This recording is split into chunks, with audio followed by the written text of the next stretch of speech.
says, get that India. Big boy. Call an ambulance! Maybe call a police! Oh, what a shot! What a shot! Campbell killer! Hello and welcome back to another edition of the Tip Sheet podcast. As always, I'm your host, John, also known as Forty20. Joining me for the NRL news and sort of all-round podcast is my good mate, Sixties, as well as Clint. How you doing, boys? Doing well, mate. And can I just say, we were facing the opposite with our podcasts before with the Thursday night matches, and now with a Monday match, it feels like the next podcast is suddenly upon us. It is a surreal feeling to wake up after a game into Teamless Tuesday. How did you pull up, Clint, after the Easter Monday action? Look, I think the best thing we can say is that it's done, and we can move on from it. Not without a little bit of dissection first for our listeners, but yeah, look, I think we're all happy to put the game behind us and move on to the doggies this week. And before we get into all the NRL news and Parramatta news, quick shout out to the Tip Sheet sponsors: Big Swing Golf, Northmead, and star partners NRL and Auburn and Parramatta. Cannot say enough about what they do for not just the Tip Sheet, but the Cumberland Throw as well. So thanks, guys, and we'll get into it, boys. Hit the stinger. News team, assemble!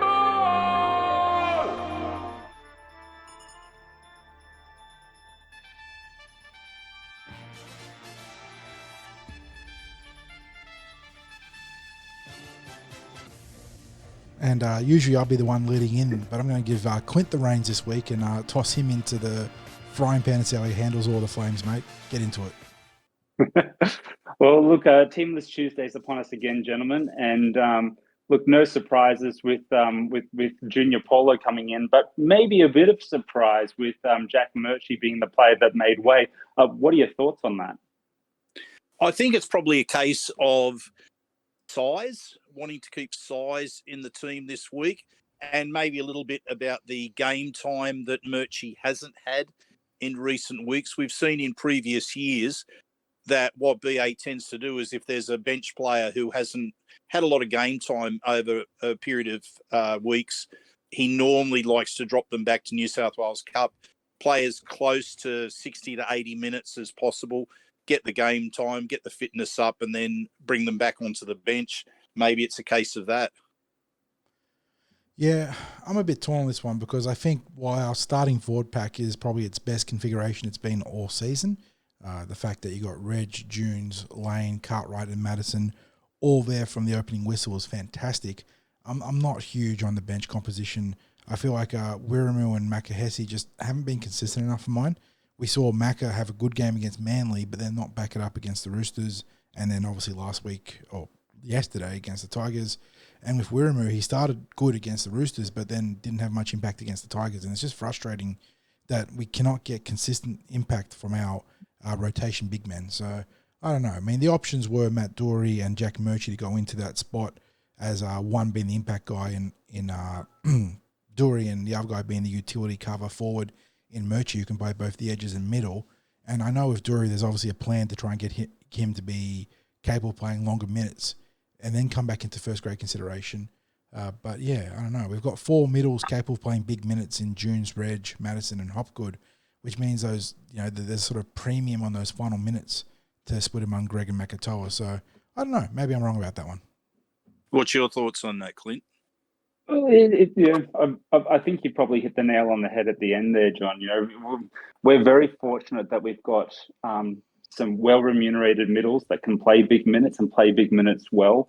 But that being said, there's probably a consideration about managing their loads, and obviously, there's a physical performance team at the club, as there is at every NRL club, that's monitoring that and giving feedback to the coaching staff about what the players can and can't manage. But yeah, look, it probably speaks to something that we'll get into a little bit later. And ideally, we would be having a middle that could come on and play somewhere between 20 to 40 really good minutes each week, whether that's straight or either side of half time. I think that's dependent on the game and the opposition of that week. But Yeah, look, it's frustrating the lack of consistency that we're getting from those benches, and I think we'll continue to see that bench switch around from week to week. To the points that you both of you made in terms of managing the minutes of certain players. Obviously Jack goes back to reserve grade, and interestingly in the second row, we might add. But yeah, look, it really would have been great if we landed Marty Tapau in the off season. He probably fits that description to a T, but it wasn't to be. And we have the size of Greg coming off the bench this week. It'd be interesting to see how many minutes he gets. I think one of the interesting fallouts of that selection of the bench this week is that when Murchie's dropped back into New South Wales Cup, it's then forced Tony Mattielli from a starting position in New South Wales Cup to the bench, which has in turn pushed Jira Momasia to the reserve list. So he's gone from being part of the NRL team to not being able to even get onto the bench for the New South Wales Cup team. I mean, it's been I wouldn't say it's a fall from grace, but it's just been a really rough start to the 2023 season for Momasia, hasn't it? He went from being a guy that was in contention in the trials for NRL berth to getting that chance, didn't take it, and then just hasn't been a factor in reserve grade. So I think the coaches made the right call here. I think if you're picking your best 17, he's not part of it in Reggie's right now, because that Reggie's forward pack is honestly quite stacked. When you go through it, you've got Ogden, Rodwell, Murchie, Doueihi, Moretti. Very good starting five right there. And then Yates, Keir, Mattielli, and Talmapenu, well, none of them have done anything wrong to warrant getting dropped out of the team. So I cannot fault the coaches for picking the hot hands or picking the guys that are doing the job. And in that case, Momasia is the unfortunate man out there. Yeah, I agree. Yeah, likewise, gentlemen. And sometimes players respond very differently to when they're dropped back down to reserve grade.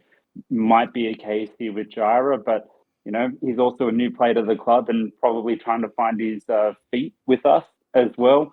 You alluded, John, to how stacked that cup side is, and there's some players that are in form in that cup side as well. Moretti in particular has been playing really well. He's switched between the middle and the edge throughout the games this year, and been making plenty of meters and having good post contact meters as well. He's got that leg drive that always catches the eye of the viewer as well. So yeah, it makes sense that Jira is the one to miss out this week. We'll probably move on to yesterday's game, boys, and it was an ugly victory, wasn't it? But 2 points is 2 points, and we'll take it all the same at this point. I think that's really relevant to how a lot of the reaction has been too, because when all's said and done, when you're looking back on the season, when you're starting to do your postmortems, or maybe you're looking at where the team has landed on the ladder coming into the final series, have they placed as high as they should have? You don't tend to look at the lucky wins at all, or the ugly wins. What you look at is the games that got away, and there's probably been more a case of games that have got away so far this season than having an ugly win. I'll take an ugly win than an unlucky loss, or a loss that shouldn't have happened any day of the week. So, and maybe it's also a case of, I know that Forty and I were very critical of the passive nature of the Eels' defence, and to an extent as well, I guess, some of the play of the forwards in their carries during the game. And I know there's something you want to get onto there as well, Clint, when it comes to the yardage. But I think when all's said and done, you did have a Tigers, on reflection, you had a Tigers game which I think most of the critics, certainly the Tigers staff, have said, well, that was their best performance of the year. Now, I don't think that the Tigers' best performance of the year matches up to playing against the Panthers or the Roosters or the Storm by any stretch of the imagination. But I don't think some of the critics can have it both ways, because in one breath, They're praising the Tigers and saying there's hope for supporters and it was their best performance and what have you. And then in the next breath, they're sort of saying, and the Eels were terrible. Now, we know that Parramatta weren't at their best, but what is it? Did the Tigers play really well and were unlucky to lose? Or were we really bad and were lucky to win? I don't think it's either of those cases whatsoever. I think it's a case of we didn't perform to our best, but our best was good enough to get the 2 points in the end. And I think that's just a straight out answer to how the game played out. Yeah, I got to agree completely there. It was interesting hearing the comments of Cooper Cronk and Mick Ennis after the game, and touching on exactly those points. And you're spot on. You can't have it both ways. You go through any team's season over the last 5 years, and teams that are on the top four, they have ugly victories as well. They're not immune from that. Even the Panthers, for the dominance they've had over the last 24 months, haven't had perfect matches from rounds 1 through to 25 or 27 that we've got this year. It's silly to suggest that everyone's going to be perfect every week, and we did what we had to do to get the win. Your thoughts on that, John?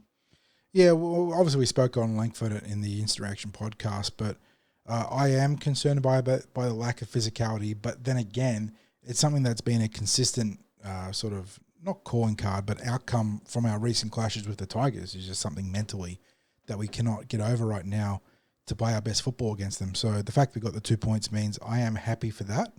While I think the process definitely has flagged a few things I want to see the team improve on moving forwards. And I know one thing I suppose that we can talk about with the Parramatta game plan is the contribution of the back three in terms of the meterage. And I say this because I know it's on the show notes here, but I actually ran into a tweet today that was like fortuitously like sort of coincided with it. And the Eels, after 6 rounds, actually have the lowest percentage of meterage contribution from their back three, and that's not a reflection on Gufferson. That's more a reflection on the flankers, on the wingers. The Eels sit at 21% of all total meterage contributions from their back three, and that's last in NRL, with the Knights and Panthers at 32 and 31% leading the way. But a lot of the sort of the high-flying teams, Knights, Panthers, Bulldogs, Roosters, Warriors, Dolphins, they've all got contribution points at that sort of 30% break-even or thereabouts. So it's interesting because I know with Hayes Dunn, so we've got to give him a bit of time to get back to NRL speed. But Sivo's never really been a high work rate winger in that regard, and it's something that the Eels have had to adjust to, and maybe it's something that sort of gasses our forward pack a little bit too in some of these games. Well, the conversation segues nicely into that point, John, and even you extend that out to a back five. Probably the only player that's really been a contributor outside of Gutho in that regard has been Will Penasini. Mm-hmm. Yesterday he made 150 meters off 15 carries, and that's bang on 10-meter average per carry, and that's generally the marker and the litmus of good return per hit up. And Hayes, as you said, has just only come back into first grade yesterday, had a mixed bag, and had some nice touches, had some not so nice touches as well. He'll get more confident as his time in first grade increases. But part of the reason yesterday, I guess, some of our run meters down, we only had 43% possession, so you can only be making so many carries. But to that point, Micah in his first year of first grade was averaging 147 meters, I think it was, per game. And his average has come down considerably since that point in time when he had that breakout first year in 2019. But we definitely need a bit more from our back three or our back five, whichever way that you want to frame it, just to take the pressure off, and keep our middles fresh and energized to attack through defense.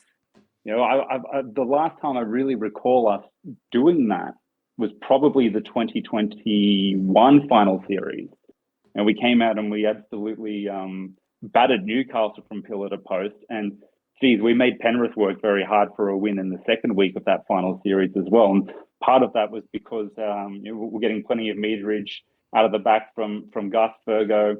Will Penasini was in that side. Wonga Blake was in quite good form at the back end of that year.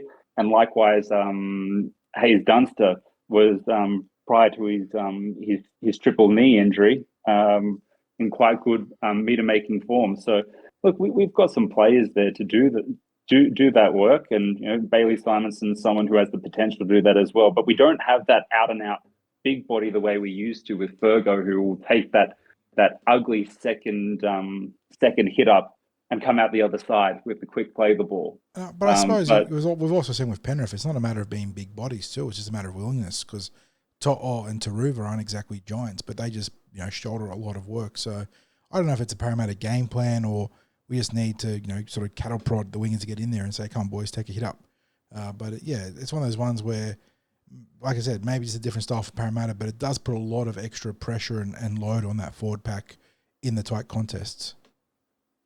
Yeah, and I don't know whether we're that different in the game plan, because you're seeing our wingers and centres coming in for those early carries.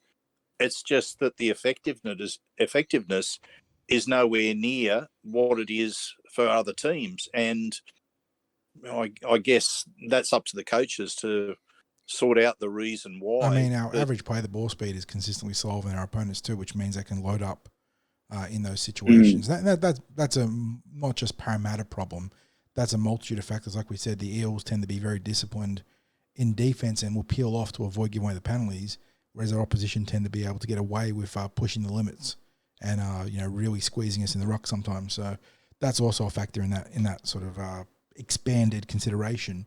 But it is frustrating when you see the Eels, who for a long time had such dominant wingers contributing massively. Where you go back to, in modern times, Eric Grove Jr., not the guru himself, but Eric Grove Jr. was good at that. Obviously, Semi was outstanding. So we've had big contributors in that regard, and it's just right now we don't, and it's just interesting. Well, by way of segue, is it solved by recruitment? Yeah, look, potentially. There's some strategic elements there that's probably part of the discussion, as John was starting to touch on. But look, we're currently sitting at 27 in a top 30 roster. We reportedly approached Dom Young, which was understandably rejected over the course of the last fortnight. Do we look to get an outside back, or specifically a winger, to solve those problems? Gents, if it were up to you, how would you go about it? I know that there were mitigating factors this year, or coming into this year, in regards to having to get Dylan and Mitch signed up alongside some other players, including Will Penasini. But I think there's been a real important teaching moment here for the Recruitment and Retention Committee, in that you cannot go into a NRL season as a contender with that many and this is also budging for the fact that they were expecting Nathan Brown to depart the club. With that many top 30 spots open, it just hamstrings you too much if there is any sort of run on injuries in the same spot, or if you feel like you're one X-factor player short. And right now, I know that the balance of the team looks a lot better. We're getting players back, but that whole sort of argument about recruiting an X-factor player, well, I mean, maybe we need to be more aggressive, because, right now we're sort of looking for either off-cuts and slim pickings, or trying to coax a player into a breaking contract. So it's tough, but like I said, maybe there's a teaching moment there. Yeah, and I think added to that teaching moment is the fact that we were coming into the season with known injuries to Hayes Dunster and Bailey Simonson, which was going to leave our stocks even thinner when you consider that we weren't at a full roster as it was. So, but then there's also been and I don't know whether this is factual or not, the reported approach to the Knights to give us Dom Young for the rest of the season. That's brazen and aggressive, and you can't fault it, but it's also not a long-term plan. So that you make that move and don't complain, but you know that it's a short-term, not all in on 2023, but in terms of just that particular part, that little slice is all in. So, I'm not upset about making that move, but in an ideal circumstance, you can find a player that can contribute now and into the future, which maybe the Parramatta just can't do because of the market. Well, again, if it's true, was it ever any hope of happening? But yeah, all the players have been linked to sort of, obviously Dom Young was more tenuous, but I saw that today Jayden Campbell has rejected any sort of notion of joining the club. And he was a player that could be an X factor, but obviously comes in a light body. And the other player we're being linked to was Dane Laurie, and he's someone that we just saw play a pretty ordinary game in reserve grade, but obviously being buried at the Tigers doesn't necessarily do wonders for your morale. But yeah, and was surprisingly run down by Jordan Rankin. Yeah, I saw Matthew Komalafi come from the other side of the field and was not surprised, but Jordan Rankin gunning him down wasn't a great look for him. But yeah, we're sort of backed into a corner here, aren't we? There aren't options on the market. We seem to have I wouldn't call it a war chest, but we have a bit of cash to make, an impact signing, but the market isn't playing to our hand, and it's very, very frustrating. So do you settle?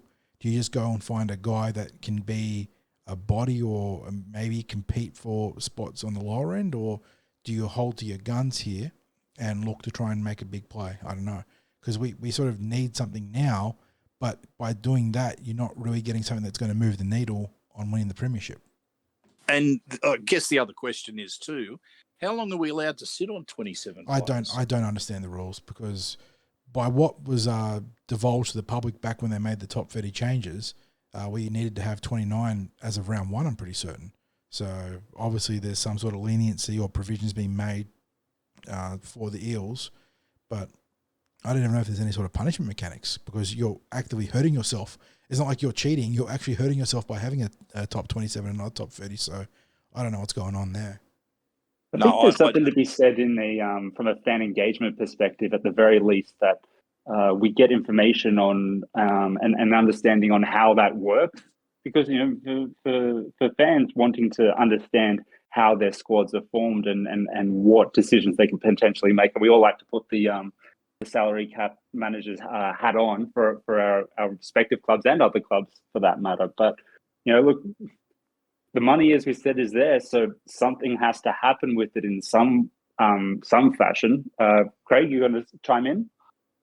I'm just much in the dark about everything that's going on as I think any other fan is, because it's not helping our cause for the team to be sitting at 27 on the roster, and obviously the easy solution for the club would be to upgrade players, but that's not changing the roster in any way, really, is it? It's just making players available a few weeks earlier than they were going to be available anyway. Yeah, so, and we're 3 weeks away from that being the case now. With round 10 fast approaching. And it's probably worth also noting as well, gentlemen, yes, we're at 27, but we've got 2 players within our top 27 now who aren't playing New South Wales Cup at all, Injira and Sam. So are we effectively operating with 25 plus a couple of extras? Yeah, fair point. Yeah. No, I hadn't even considered it from that perspective, but that is the case. And we have, quite a few second-tier players who are doing the job at New South Wales Cup level, and actually in NRL level as well with Brendan Hands. And yeah, is that the situation that we should be in? I think we know that from a club's wish list perspective, they want to strike outside back. They want a middle. I don't know what they would be thinking with the other player. Maybe they have that, just want to keep that up their sleeve to see, does someone become available in the middle of the season? That's generally what most clubs do. But to your point as well, Clint, about supporters being in the dark about this, I think that's really important, that we get as informed as we should be. And I know that there's times where we don't need to be informed. Like we shouldn't be told about what's happening in contract negotiations. That's confidential Not at all. stuff. That's confidential stuff. And to an extent, I did like hearing that we were in the market for an outside back, but then when all was said and done, it was spun by the media into a very negative story, very negative narrative. So, if you're the club and you start thinking about, well, what are we prepared to share? Are we prepared to share something as generic as, well, we've got spots available, so we're gonna look to chase someone who's maybe a strike outside back and maybe can play a bit of fullback, and then next thing you've got a narrative that has Clint Gutherson, the king of Parramatta, being pushed out of his favoured fullback role. So I reckon from a club perspective, there's times where you're damned if you do, damned if you don't. But I guess from a supporter perspective, we're just seeing every week passing and getting closer to that round 10 where you can use any player anyway. And we're wondering, how come we're allowed to be sitting at 27? How does this work, and why are we sitting at 27 rather than having a full roster? Yeah, absolutely. And look at, I don't look to the club for clarification on this. I'd like to see it painted really clearly from the NRL, and maybe it's something, maybe sort of like a notice that sits above their signings tracker page on the website. It might be buried well deep within the NRL website. I know there's certain aspects of that page that haven't been updated in many years, and there's other stuff that gets monitored and updated almost every couple of hours. So,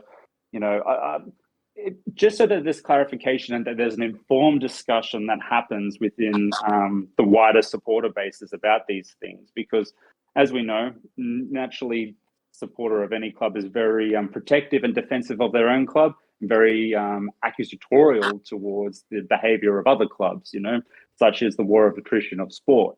But I know personally, gentlemen, I'd really like to have clarification from an NRL level. So that way, when these discussions are happening online, they're happening in podcasts like ours, it's an informed discussion rather than one that happens in the dark. Yeah, agreed. But of course, again, by way of segue, it's not just the NRL men's where we're not aware of too much happening in the way of signings. It's NRLW as well. Yeah, and we touched on last week that there was a pending signing of Kennedy Sherrington, which I think less than 24 hours later confirmed her 3-year deal with the NRLW Eels team, which is fantastic news. We touched on her leadership qualities and her ability to play both in the middle and on the edge. More surprisingly, we saw the announcement of New South Wales halfback Rachel Pearson for 3 years as well. So 2 really good players that we've secured for the NRLW. But geez, it's looking a lot more heavy with the outs, with particularly when you see some of the movements towards the Tigers announced over the last couple of days. And Rakia Horn, Christian Pierre, Navita George, Tess Daines, and Lasana Lutu. Gentlemen, what's going on here? Yeah, there's clearly some plan there because they've got a couple of fantastic core players to build around. But with Tamika Upton set the re-sign of Newcastle tomorrow, I think they've called a press conference tomorrow.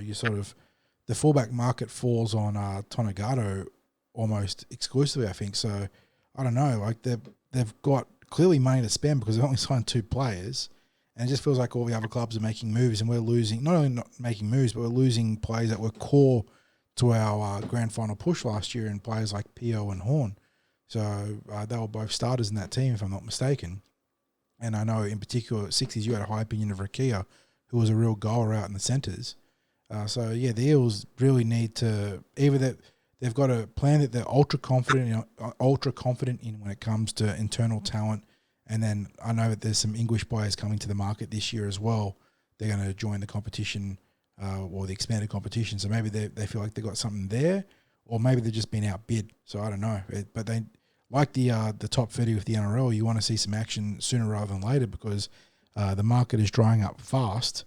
And while we do have some good Tarsha Gale graduates ready to, be in the mix, that can only go so far. You need experience and, quality elder players to guide these young, talents. Has it been confirmed that Ruby Jean Kennard is going to the Tigers? No, she hasn't been. She was only listed on their The New South Wales debacle, Harvey. the debacle of the Anzac jersey launch, and she has been part of their HNP team. So she has not been listed as part of the NRLW thing yet. But yeah, that would be a bitter pill to swallow if they manage to land her, given that she's the first ever Parramatta junior to come through the pipeline. Oh, that would be highly disappointing. It's you touched on there that I'd be disappointed about the departure of Rikea Horn. She was really someone that I saw as like a long-term franchise player in that she would fit sort of mid-salary range within the team and offers that versatility where she'd almost be like our backline version of the Roosters, Mitch Orbison, in that she has that versatility to be able to fill in a number of positions. She could probably play fullback, wing, centre, and just really cover wherever the need would arise within the back line and do a good job. So I'm disappointed about that. It feels like if this isn't planned, you'd have to assume that there's an element of planning that's gone into this, because it feels like we're going with almost a clean slate, the way that it's panning out. Because how many of the grand final team have we lost now? Most of them, it feels like. Because it does. Because, it does feel like that. I know that. I'm just trying to think, because the other halfback also signed elsewhere. Obviously, with Pearson coming on board, that's one less position to for her to be able to take. But yeah, I'm just trying to think, because you'd think that Kennedy's younger sister would probably stay with the Parramatta Eels, so that fits the dummy half position there. But again, you've only got 3 players at that point, so I don't know. Like you said, Sixties, you hope there's a plan, because the market is evaporating rapidly, and there are only so many Parramatta juniors you can augment your squad with. You can't roll out a full Tashgar graduate. I mean, technically you could, but you're not going to be competitive. Like that, it's going to be a very, very tough season as these girls take their lumps, because like with the NRL, making that jump from pathways to senior football, it's big. It's very big. And you're coming up against a competition now where there is some absolutely seasoned veterans that have plenty of talent and plenty of skill to go along with all the game knowledge that they've built up playing NRLW. So you can't throw rookies into the fire like that. No, absolutely not. So I guess this is one of those areas where if we've made other signings, we'd hope that the club would announce it sooner rather than later, because it's not going to be long before they start their pre-season. So they can't leave it too much later before making those announcements. And yeah, I'm boldly assuming that there's been some signatures that have been secured and just haven't been announced as yet. The reasoning for that, I wouldn't know. And because the alternative to them not having players signed up is not one that I'd rather be thinking about at the moment. No, not at all. But is it worth examining? Obviously we have a very strong pathway with the Tarsha Gale side, who's produced a number of prospects, certainly longer term prospects for the NRLW, for the Eels. But I did note in the Tigers NRLW announcements of Christian Pio and Lasana Lutu, them citing their experience with the Harvey Norman New South Wales Premiership side and playing with the Tigers teams there as being motivating factors to represent those colours and to represent that club, which all well and good for the Tigers, and that they were playing with us as a means, as an avenue to play in RLW. Do we need to examine our involvement in that competition as well? Because we don't have representation in that competition. And perhaps it's something that we should look to as a part of our longer NRLW plan. I suspect that they are, but it's an awkward situation because there are a couple of Parramatta clubs, junior clubs, that field Harvey Norman women's teams. There's Wenty and Mounties, if you loosely want to label them. They've long-term junior club within the Parramatta competition that's been feeder club for both the Bulldogs and the Raiders in recent years from an NRL perspective.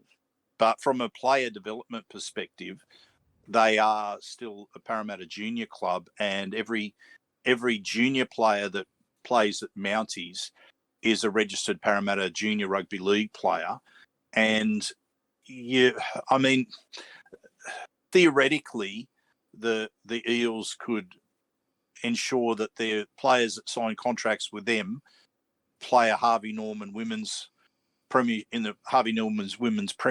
team for either Wenty or Mounties, but then you're taking away the independence of those clubs, and you're not necessarily helping any allegiance to a blue and gold jersey in that regard. So if I was to take your suggestion there, Clint, I would say much the same as I argued for when we were represented by Wenty at the New South Wales Cup level.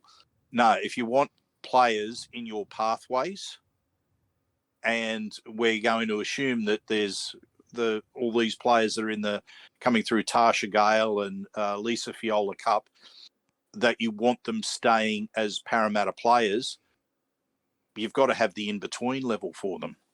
They're not going to jump from Tarsha Gale to the NRLW and do nothing else in between. Like they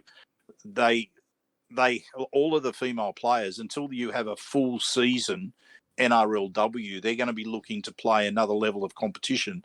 And if all of the competitor clubs are at the point where they're fielding a Harvey Norman New South Wales women's team, that is all the New South Wales or Sydney clubs, then I guess you've got to get on board and provide them with that pathway wearing blue and gold colours, and have them want to identify as being an Eels player all the way.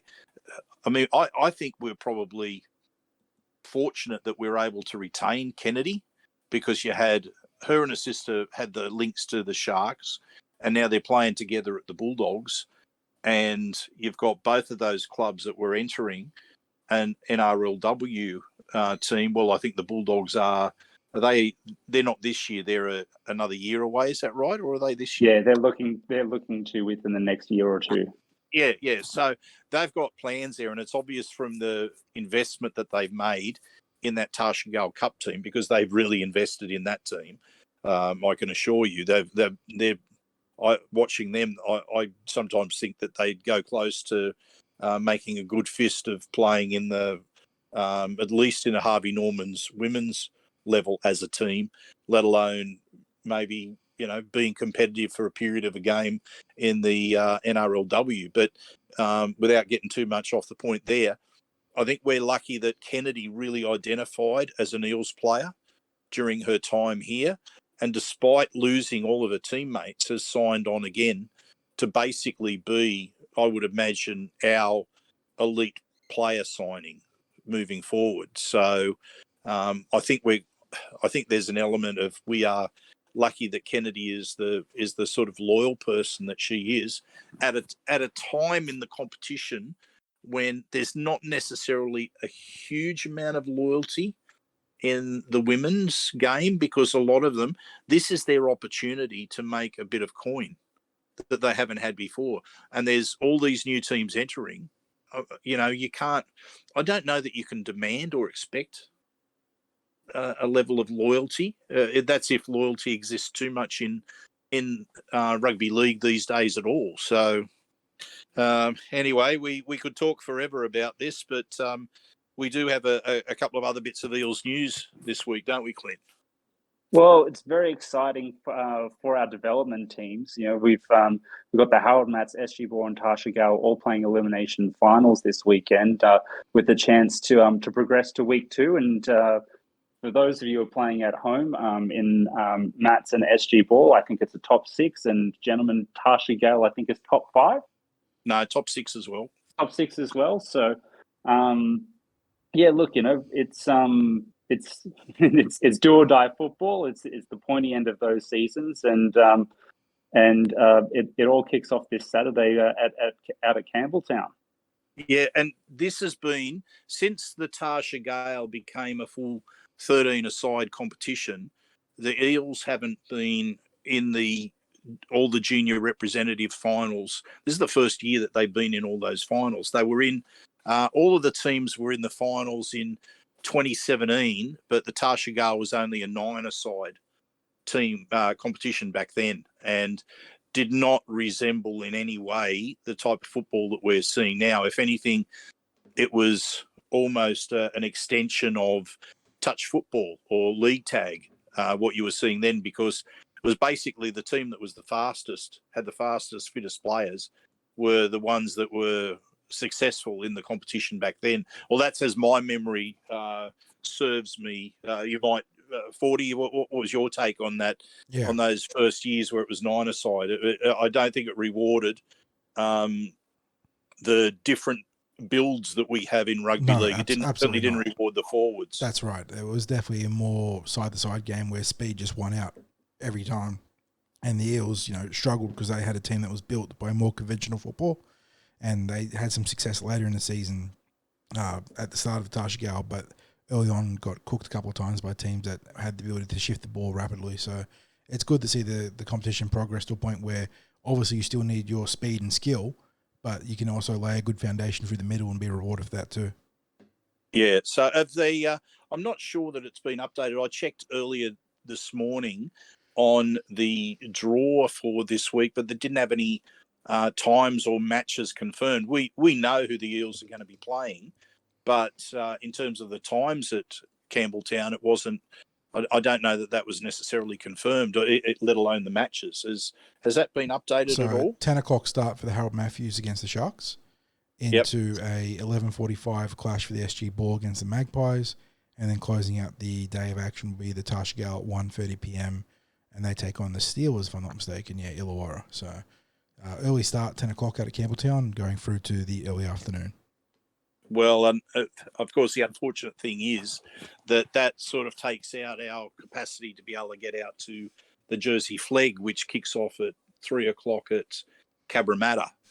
So, but we will be there for the junior rep finals from Campbelltown on Saturday morning, bringing that to you on the Cumberland Throw with Mr. 4020 doing his fine job for which there are no peers anywhere to what he can provide in his live blogs. And you continue to amaze me, mate, even though I've been involved with your live coverage for many, many years now. I still go back and I read over your blogs after it's all over, and I just think to myself, wow. So as I sent you that message on the weekend after the coverage at Lidcombe Oval, I just looked at what you covered with the Jersey Flegg and could not believe that you covered it in the way you did. So congratulations. And if anyone is not familiar with 40's live blogging, please change that. Please correct that.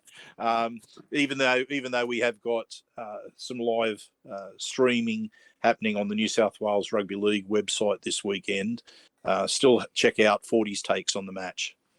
Might just second that as well, Sixties. The commentary that 40 provides in the written word is the commentary we all wish we heard being called live across any level or grade of rugby league. It is of that quality. So do yourself a favour, jump on and follow the plays with our man 40. Thank you for the kind words, guys. But yeah, obviously there'll also be the companion streams this week, so you'll be able to watch the guys and girls playing live on our New South Wales Rugby League TV, so you get the best of both worlds. Absolutely. So I think we've just got one other piece just to wrap up the Eels news, have we not? Well, just prior to the show kicking off, gents, the club released the Anzac jersey, which I must say, from a subjective perspective, and I may even argue an objective perspective, the best Anzac jersey we've ever made, or ever released, I should say. There's certainly a lot that's gone into it. It's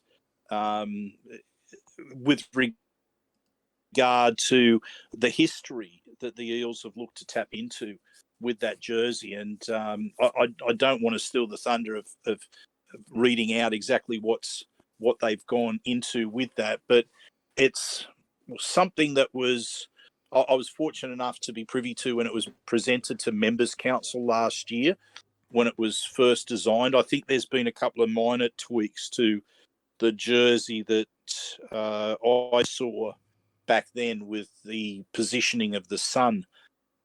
From my recollection, anyway, I think it's moved from lower on the front and back of the jersey to the side panels.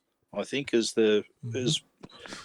probably the change that I can recall from the original concepts presented to Member Council. But yeah, just the history that they've tapped into, and the design to make the jersey look like a military uniform. It's not just that. It's if you're a proponent of less equals more, then this is your jersey, because not only does it pay tribute on a number of accounts, 60s, to the military history for both Australia and people involved with the Parramatta Eels, which I'll let Quint talk about shortly, but it also does it in a way that incorporates it fantastically into the classic Parramatta jersey construction.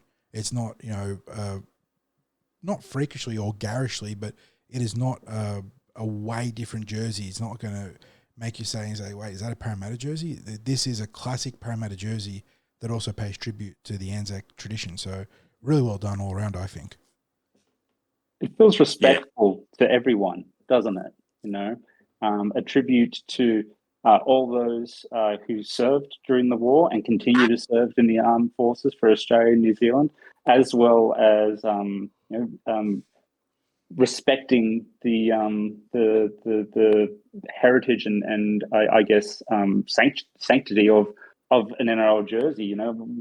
Unfortunately, it feels as though through the commercialization of rugby league and sport in general, a team's jersey isn't quite respected the way it used to be.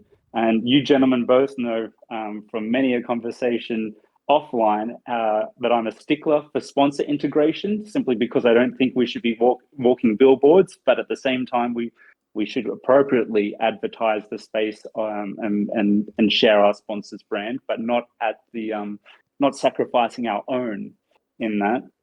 It mixes all of those elements really well, and it's really comforting to hear 60s, the amount of thought that went into it, and it's incredibly important and appropriate to provide that context, and that it has had over a year of consultation and feedback going through when you consider what the Tigers went through with their jersey only last week.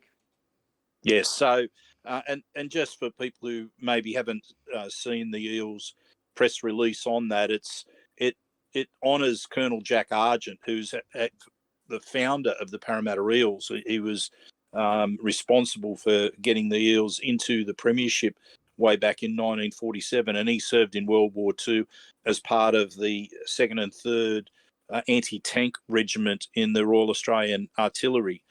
And so what the club did is they researched that regiment and found that it formed in 1940 at Warwick Farm, and they served with distinction at the Siege of Tobruk, El Alamein, both the first and second battles there, the New Guinea campaign and the Borneo campaign, and that the 2nd and 3rd anti-tank regiment retains a heritage to the 23rd Field Battery 9th Regiment of the Royal Australian Artillery 2nd Division that still serves today. So it's got that link from the past to the present there, and it's got things like the 4 horizontal stripes of the Eels jersey connected to the representing the regiment uniform belt, that the sergeant chevrons on the regiment uniform sleeve are replicated on the shoulders of the jersey, that the anti-tank regiment insignia also adorns the jersey sleeve. The squadron name is imprinted on the lower back of the jersey. We will remember them adorns the jersey in a scroll inspired by typography and design from medals and plaques. That the Parramatta Eels traditional gold is replaced by a metallic gold to honour the distinction in which the regiment served. The pattern on the jersey sides reflects the rising of the sun, and in particular Darwin, where the Eels are honoured to play their official Anzac round match with in a front of a crowd that has that rich and deep Anzac history. That's that change in design that I said I noted from the from what was first presented to member council. So it's such a well-planned, well-researched jersey that a lot of time's gone into, and I think supporters can be justifiably proud of the jersey that the players will wear when they're representing our club in that match in a couple of weeks' time. So, very, very, very pleased to see that, and I think when people see it on the players as well, it's going to look that much better. So, I think that's a good place to wrap up the Eels news segment of the podcast. Yeah, and we'll transition into the NRL news now. And thanks so much for sharing that history, Craig. And I think it's important that we continue to honour and remember the past, and otherwise we're doomed to make the same mistakes. And so wonderful that the Jack Argent connection exists there with the jersey. Some really, really beautiful Parramatta and Anzac history there. But we move into the NRL news now. Sorry, Clint. Before I forget, and I almost did. The Blue and Gold Alliance and Billy Richards have been researching former Parramatta players who have served in the armed forces. And that will be a continuing process. Bill himself, as Forty and I found out when we did our podcast with him, his first grade career was basically stopped when he was called up to serve in Vietnam. So unfortunately, his number was called out in the draft, and I think he was something like, I don't know, was it maybe 3 to 6 games, somewhere in that vicinity, into his first grade career as a 5'8" with the Eels in 1967. I'm thinking of. And the players he'd grown up playing with in the competition were no chump change either. I'm pretty certain Bozo Fulton was one of the guys he shared a few games with. So he played with very good company. But yeah, like you said, Sixties. He had his number called in that draft ballot, and it changed his career. Yeah, well, actually, he came up against Bob Fulton when the Eels took on Manly, and then he played alongside Bob Fulton in the Armed Services team. Mm-hmm. So, and he mentioned some of the players that were part of the Armed Services back then, and it was quite a talented group of players that were called up. So he's been doing his best to research other players who have represented the Eels and more importantly, serve their country in the armed forces. So look out for updates on that. We'll obviously be talking with Bill and the Blue and Gold Alliance about getting the names of players that they've been able to find so far. But if I can just mention to our listeners, because it's not an easy process to get in touch with the families of players, especially players from way back in the Eels early years that may not be with us anymore, and who perhaps lose touch with the club or with other players that carry on the tradition of in the old boys network. If you have someone in your family that represented the Eels and also was part of the armed services back in the day, please get in touch with the Eels. Let them know who that relative was and their proud history that they have. And if you're not comfortable getting in touch with the club or trying to seek out the Blue and Gold Alliance, get a message to us. We'd be happy to pass that on to Billy Richards. We have a good association with him. And let's make it that we can document the history of the players that represented the Blue and Gold as well as we possibly can and as accurately as we possibly can. So sorry for interrupting there, Clint, but I thought if I didn't mention that now, it might be something that slips through. So, yeah. No apologies needed there, Sixties. A worthy interruption. And just to echo that point, if you're someone who knows of a player that represented our armed forces, please get in contact with the club or get in contact with Sixties, and he'll put you in touch with the right people. We'll move on now, though, to NRL news. And couple of season-ending injuries to come out of the last round, gents. Most notably, we saw in our own game yesterday, poor luckless Adam Doueihi, suspected and now confirmed third ACL. It happened after that a short dropout, and his left leg contracted into full extension, took the full weight, and he was immediately taken from the field. We saw the gesture from Clint, no stranger to ACLs himself, come over and provide a moment of comfort. And likewise, Jayden Brailey as well, looking at, I think it's his second ACL that got confirmed earlier this morning. Yep. Yeah, when I saw that Doueihi replay, I immediately thought of the NBA and players like Derrick Rose. And mechanically, when you're taught in the NBA, where you obviously dunk the football, dunk the basketball a lot, you're taught that you can never come down with straight legs because eventually it's going to get you. Like you're going to block, because they're essentially like shock absorbers, right? And if they're at full extension, they can't absorb the shock. They just, and the thing that is going to take all that energy is your knee. And so you need to brace yourself. And unfortunately for Adam, he couldn't do it in that time. And yeah, just awful. Really, really bad weekend for a couple of blokes with absolutely terrible luck, and you hate to see it. Brailey's been quite good for Newcastle when he's been healthy, but geez, he struggled because he's done an Achilles as well, I think, in between the ACL. So he's had absolutely dire luck, and for Doueihi, hasn't been much better. So you wish him speedy recoveries, but it's a tough pill for them to swallow.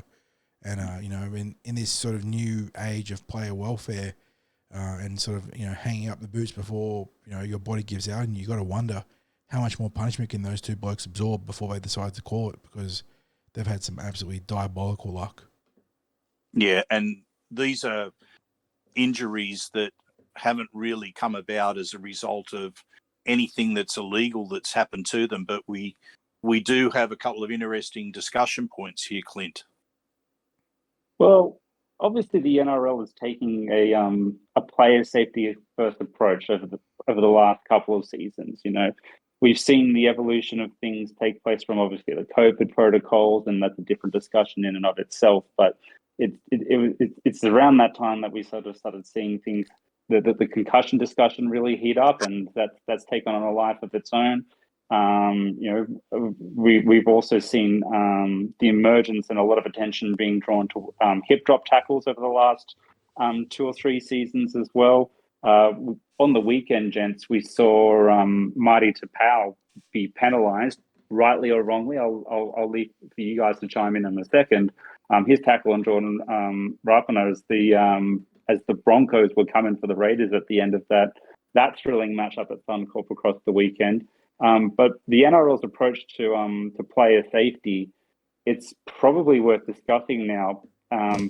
Yes, it's necessary, but are they starting to flirt with the lines of too far? Well, first of all, before I get into my thoughts on it, I need a bit of coaching from 40 here on the correct pronunciation of Marty's surname, because he has changed that. So up until the season, I think everyone sort of universally called him Marty Tapau. But I believe that in one of those sort of club social media videos, I think he informed people that it's the correct pronunciation, if I'm not mistaken, is Tapau. So there's more emphasis on the Tapau. Apologies to Marty if you're listening. Yeah, so obviously this is something that whenever players update the wider public, you want to pay attention. We obviously had our own junior, Big Junes, tell us how to pronounce his surname correctly recently. After being Paulo for so long, it's more of like a soft B and being Barlo. So, it's always good to do the right thing and pronounce the names correctly. So yeah. Yeah, we recently had our own advice that we received on one of the junior rep families. The correct pronunciation, we were saying Moaga Tutia, but it is Moanga Tutia. That's right.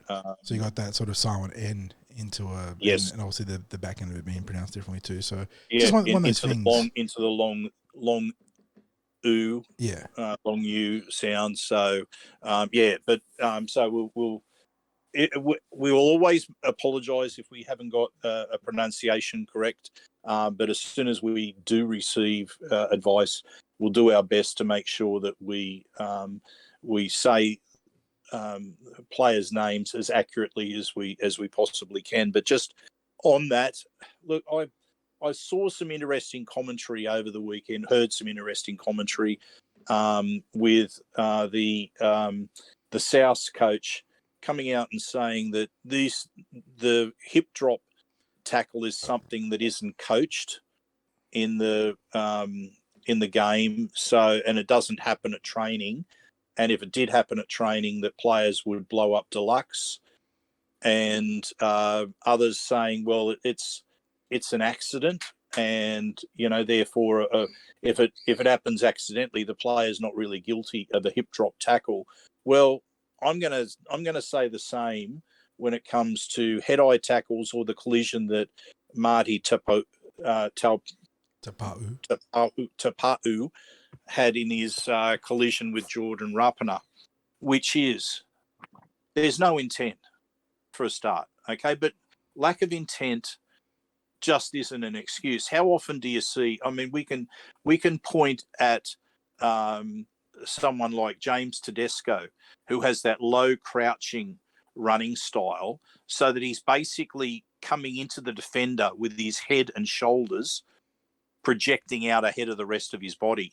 And the target area is almost minimized, and a player would have to almost have a low scything action to get to his waist or lower or legs, and that just isn't going to happen. So he's almost damning the defender to making a tackle that is going to be a problem, but there is still no excuse.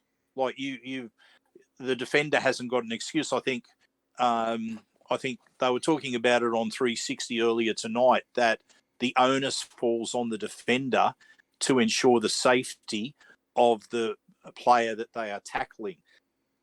As I said, no one's going out there to hurt the opposition player.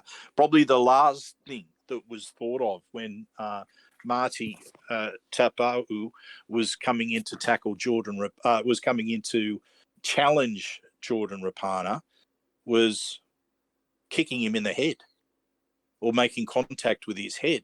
That was the last thing that was on his mind. However, it doesn't absolve him from the fact that contact was made.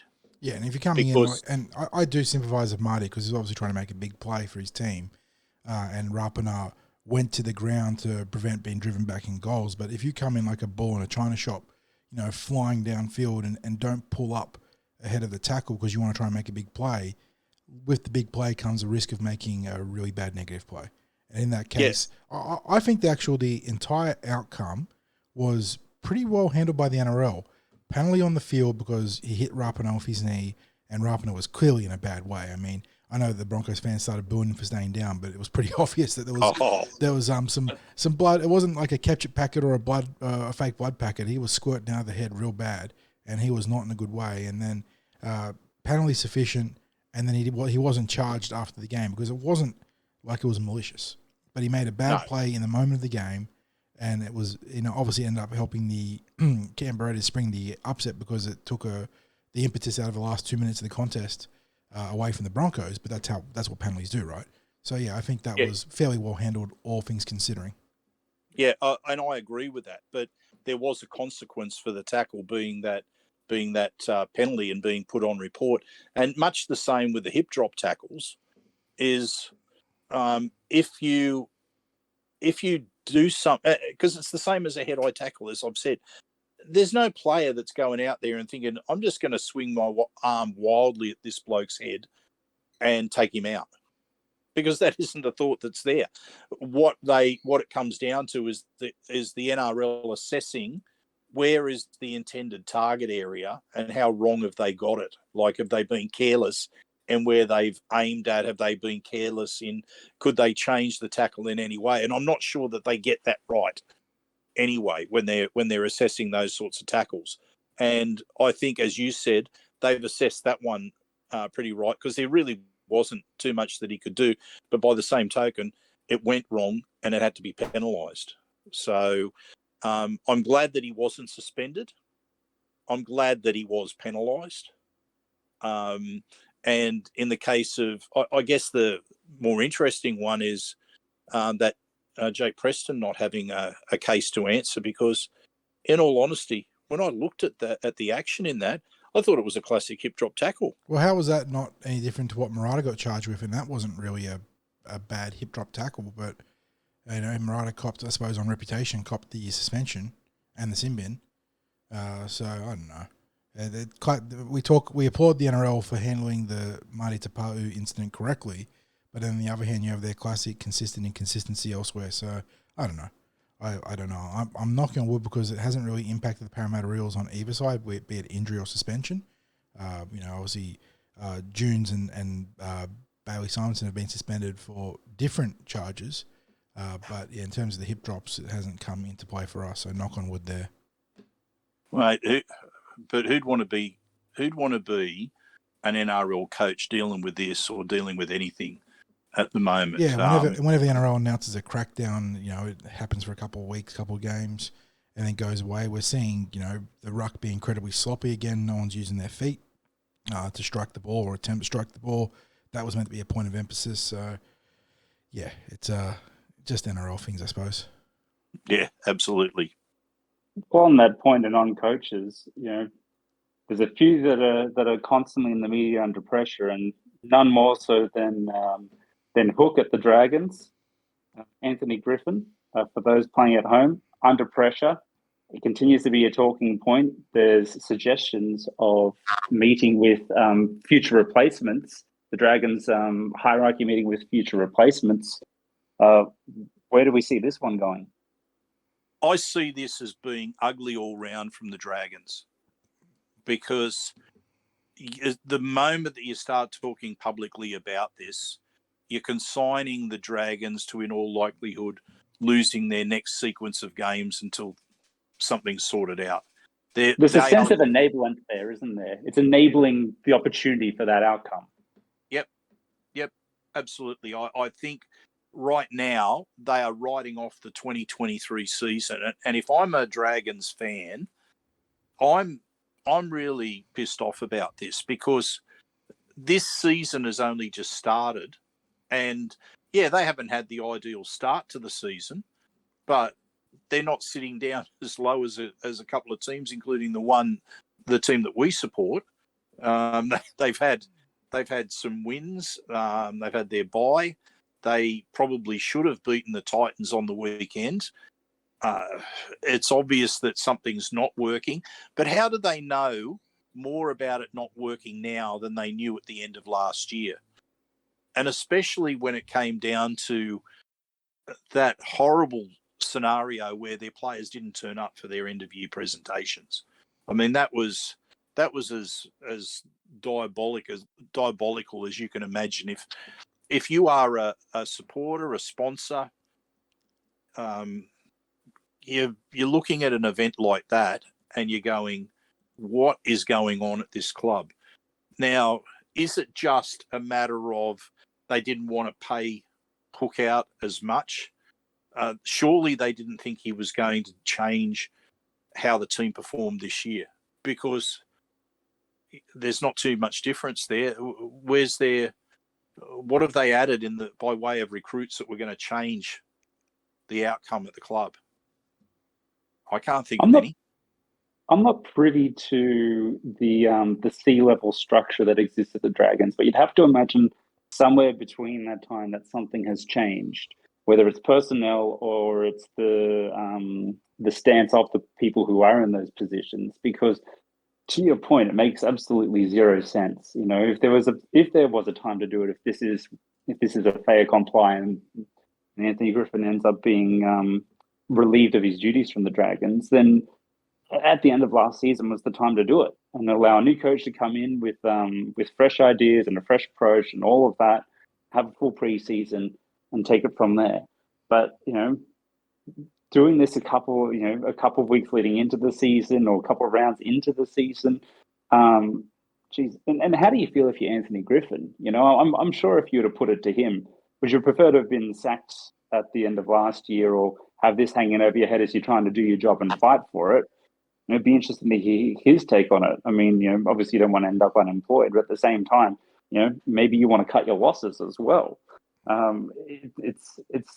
It's bizarre, and it's to your point, Sixties. It's disrespectful to the Dragons faithful and those members who have had a lean few years.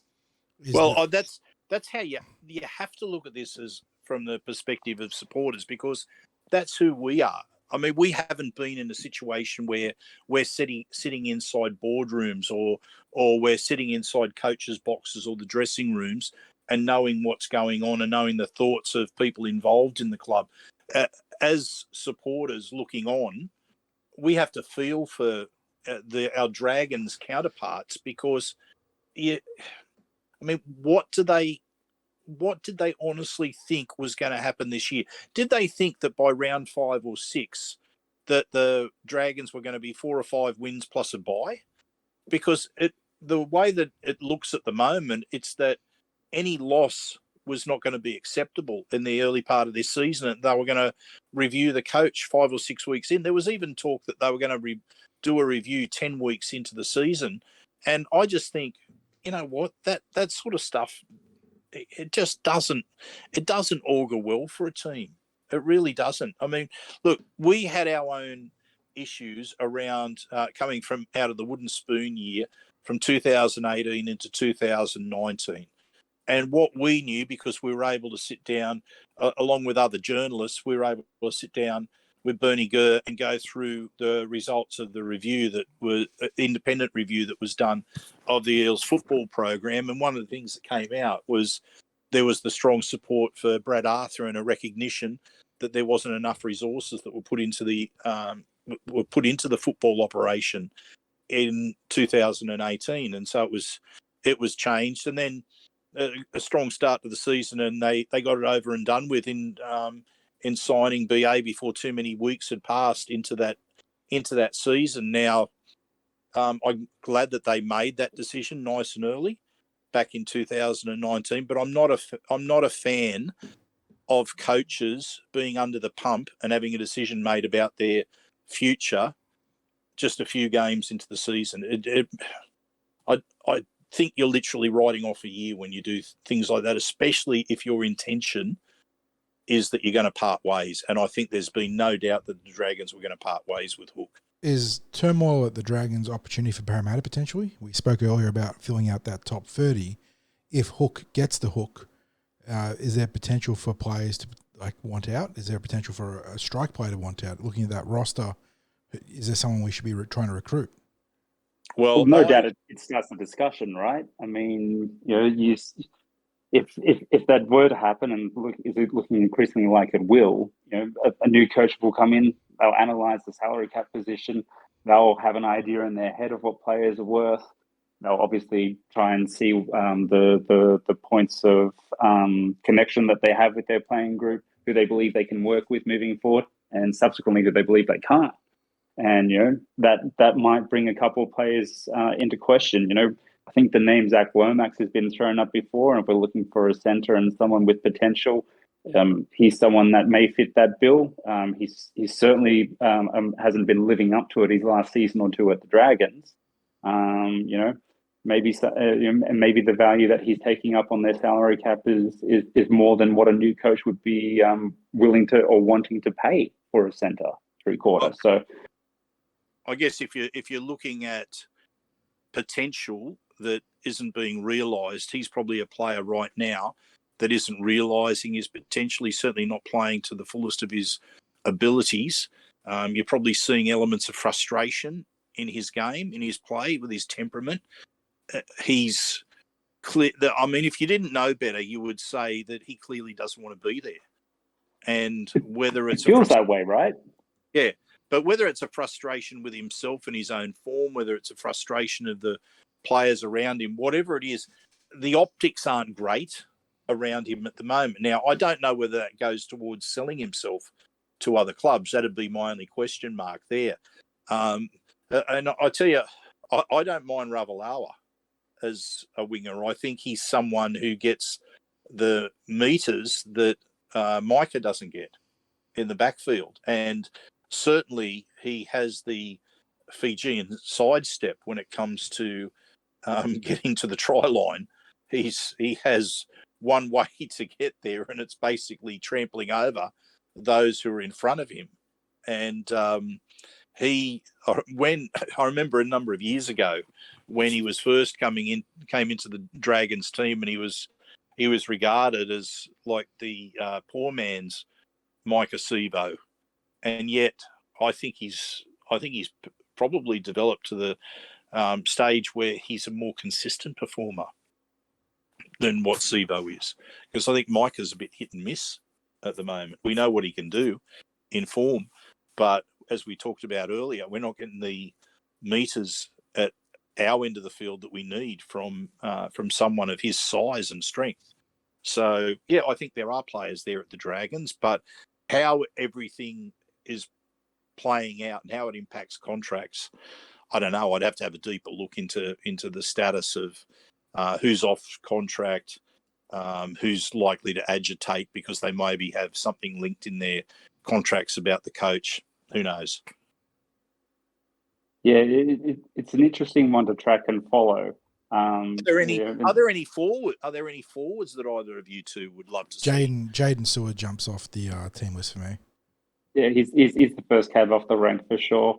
You know, there's probably, if we're looking at our the makeup of our bench, and you know, we're sort of going down a little bit further down their roster list here, but maybe someone like a Josh Kerr could be a potential option off the bench for us. And you know, we're not talking about someone that's demanding high money, but could do a job for us there.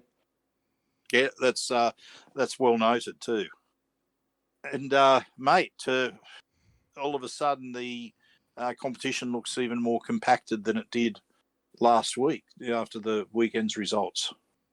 Well, there's no longer an undefeated team, boys, with Brisbane going down to Canberra, and it only took 6 rounds for it to happen this year. I think in the previous 2 seasons it took a little bit longer with the dominance of the Panthers, and even the year prior to that, our beloved Eels were the only ones to put a blip on the Panthers' score sheet or win-loss sheet in 2020 as well. So.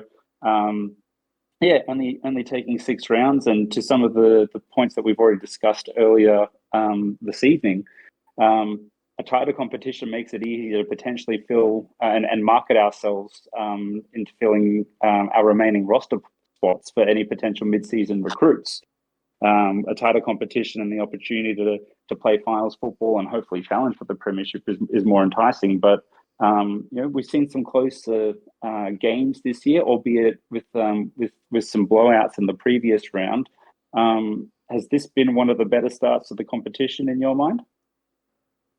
In terms of the NRL itself, it's been one of the more intriguing starts because I'm trying to get a form line, and I know it is traditionally tough to get a form line, but how do you determine what we've just seen with Manly and the Panthers?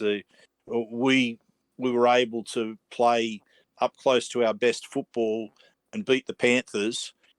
We weren't at our best, but nor did I think the Seagulls were at their best against us. They got over us, and then you get the absolute shellacking that the Panthers dealt to Manly last week. And let's be honest, Manly looked like a shell of the team that played us.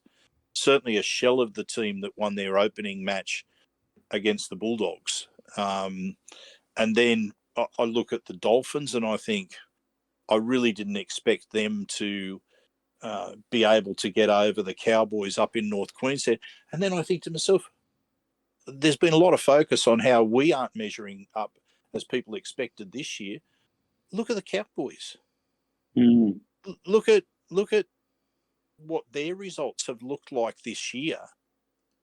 And you'd have to say they have well and truly struggled. And they don't look anything like the team that came very close to beating us in the grand final qualifier last year. and took everyone by surprise last year. I mean, is it a case of people are well and truly aware of what the Cowboys' threats are out on the field this year, and they've worked them out? I mean, the Cowboys probably overachieved last year on the back of a really brutal preseason that got them ultra fit. And then on top of that, like you said, 60s, I think the rest of the field sort of maybe adjusted to them a little bit based on the tape they saw across a full body's worth or season's worth of body of work. And they're probably just playing a little bit poor at the start of the season too. It's just that often it's never one factor, right? It's a complex blend of things. And for the Cowboys, I think all those things have come to play. Plus, they've had some players out due to injury and suspension. So, yeah, I'm not surprised to see them struggle a bit to start this season. I mean, ditto for the Parramatta Eels, right? We've also had our struggles across the first 6 rounds.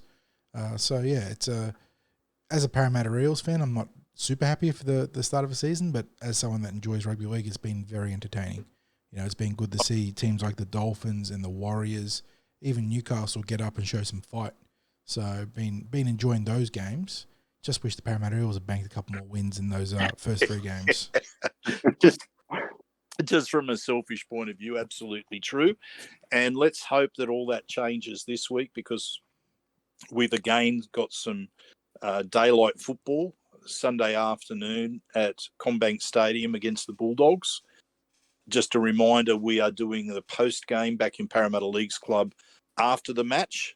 So half an hour after full-time, we'll be over there looking into taking a deep dive into the match. Not sure who we've got by way of former Eels legend with us, but whether we are joined by a legend or not, I am joined by the legendary 4020. So that makes it all worthwhile for anyone that wants to get there and catch our takes of the match that's just gone down. You're going to start being called a con man after those sort of sale pitches, mate. Come on. Well, fellas, I think that just about wraps up our news podcast. Clint, thank you again for joining us for what was your second installment for the year. I hope people are, no doubt, people would be enjoying your contributions to our podcast, and we'll have our preview podcast probably up and available more towards the weekend this week. So I guess thank you all for joining us. Go you Eels, I suppose. Bit of a reversal there. Thanks, Clint.